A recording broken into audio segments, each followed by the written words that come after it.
नमस्कार, one India Hindi में आपका स्वागत है। अमेरिका में राष्ट्रपति चुनाव के लिए मतगणना का काम जारी है। मतगणना में जो बाइडेन और डोनाल्ड ट्रंप के बीच कांटे की टक्कर देखी जा रही है। हालांकि जो बाइडेन लगातार ट्रंप पर बढ़त बनाए हुए हैं। इस बीच कई लोगों के मन में सवाल उठता है कि अमेरिका में राष्ट्रपति चुनाव के पीछे 270 का क्या चक्कर है। असल में ये एक जादुई संख्या या गणितीय खेल है जो निर्वाचक मंडल के रूप में तय करता है कि अगले 4 साल तक व्हाइट हाउस में कौन बैठेगा।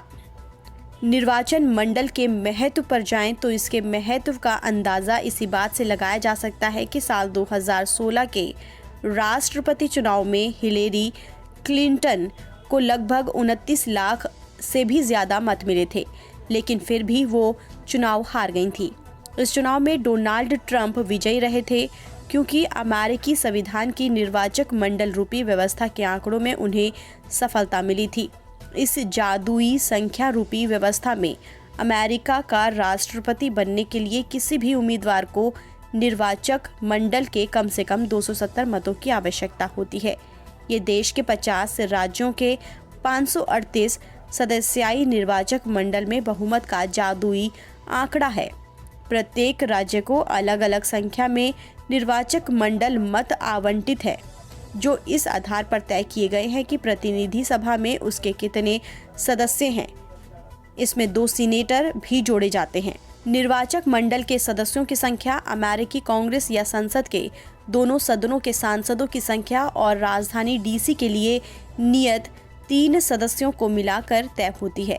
कांग्रेस के निचले सदन प्रतिनिधि सभा के सांसदों की संख्या 435 है।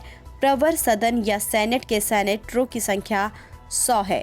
इनमें डीसी के 3 सदस्य जोड़ दे तो मिलाकर 538 होते हैं, जो निर्वाचक मंडल के सदस्यों की संख्या है।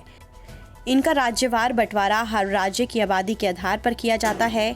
इसलिए कैलिफोर्निया को 55 निर्वाचक दिए गए हैं, टेक्सास को 38, न्यूयॉर्क और फ्लोरिडा को 29 और अलास्का, डेलावेयर, डेकोटा और मोंटाना को केवल 3। मिसाल के तौर पर यदि बाइडेन को कैलिफोर्निया में बाकी उम्मीदवारों की तुलना में 1 वोट भी ज्यादा मिल जाता है तो कैलिफोर्निया के सभी 55 निर्वाचक उनके माने जाएंगे। नेब्रास्का और मेन राज्यों में निर्वाचकों का फैसला सभी काउंटियों में हुई हार जीत के आधार पर होता है। जिस उम्मीदवार को ज्यादा काउंटियों में जीत हासिल होती है, राज्य के सभी निर्वाचन उसकी झोली में चले जाएंगे।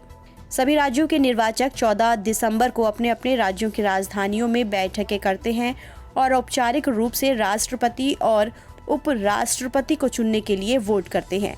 ये परंपरा चली आ रही है कि निर्वाचन उसी उम्मीदवार को चुनते हैं जिसे राज्य में सबसे ज्यादा वोट मिले हों, लेकिन ये संवैधानिक बाध्यता नहीं है। कई बार कुछ निर्वाचक अपना मन बदल लेते हैं और उस उम्मीदवार को वोट देते हैं जो उनकी पार्टी का हो, लेकिन 50 राज्यों में ऐसे मन बदलने वाले निर्वाचक मुट्ठी भर ही होते हैं। फिलहाल इस खबर में इतना ही। देश और दुनिया की तमाम खबरों के लिए आप बने रहिए वन इंडिया हिंदी के साथ।